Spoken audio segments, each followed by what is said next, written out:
రఘునందన్ గతంలో MLA ticket ఇవ్వలేదనో లేకుంటే రాజకీయంగా ఎదుగుదల లేదనో మొత్తానికి బయటకు వచ్చాడు.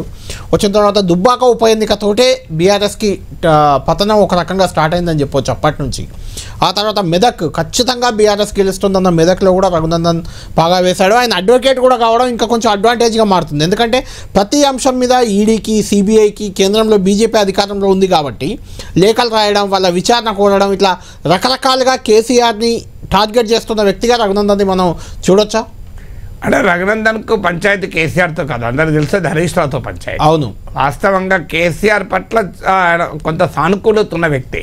అఫ్ కోర్స్ మీకు బీఆర్ఎస్ టార్గెట్ చేసే క్రమంలో కేసీఆర్ని టార్గెట్ చేయొచ్చు, కానీ పర్సనల్ టార్గెట్ మాత్రం హరీష్ రావు. కారణం ఏంటంటే అది సొంత జిల్లాలో ఉన్న మెదక్ జిల్లాలోని ఈక్వేషన్స్ వల్ల రఘునందన్ రావు బీఆర్ఎస్ మెదక్ జిల్లా అధ్యక్షుడిగా ఉన్నప్పటి కాల పంచాయతీ.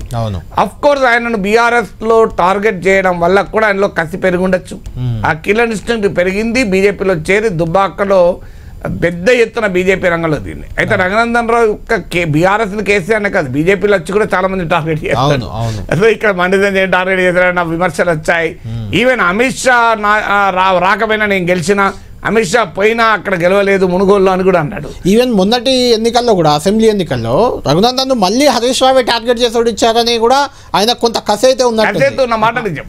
అంటే ఆ పర్సనల్ పంచాయతీలు ఉన్నమాట నిజం.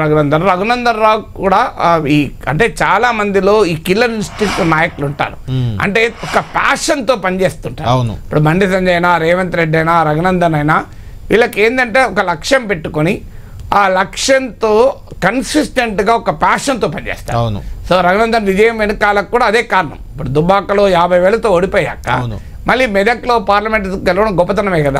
సో అంటే బీజేపీ అఫ్ కోర్స్ బీజేపీకి అనుకూల వాతావరణం ఉన్నది, మెదక్ ఒక్క సీటు ఏమైనా ఉంటే బీఆర్ఎస్ అనుకూలంగా ఉండవచ్చు అనుకున్న సమయంలో కూడా గెలిచారు. అంటే కారణం ఏంటంటే ఆ ట్రెమెండస్ ప్యాషన్, జీలు, ఫైరింగ్ జీలు ఉన్నటువంటి నాయకులు. ఒక రకంగా ఏటికి ఎదురుది గెలిచినట్టు, అంటే అంతే ఏటికి ఎదురుది గెలిచినట్టే. అందువల్ల అదే దాంతో పాటు దుబ్బాకలో గెలుపు మాత్రం టర్నింగ్ పాయింట్. అంటే రాజకీయాల్లో కేసీఆర్ పతనం ప్రారంభం కావడానికి దుబ్బాక ఇండికేషన్. బీజేపీకి కూడా హోప్ పెరిగింది, బీజేపీ హోప్ పెరిగింది. బీజేపీ సృష్టించిన అపోజిషన్ వాతావరణం కాంగ్రెస్ కు ఉపయోగపడింది కూడా దుబ్బాక నుంచే. వాస్తవంగా బీజేపీ సృష్టించింది వ్యతిరేకతను కాంగ్రెస్ ఉపయోగించుకోవాలి. సో దానికి కారణం దుబ్బాకలో ఒక రకంగా కేసీఆర్ స్వయంకృతాపరాధం.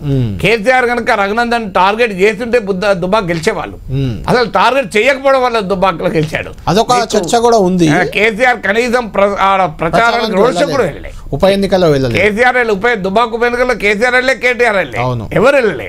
అందువల్ల కాస్తంత రఘునందన్ ఓడించాలని దుబ్బాకలో కనుక కేసీఆర్ టార్గెట్ చేస్తుంటే దుబ్బాకలో రఘునందన్ గెలిచేవాడు కాదు.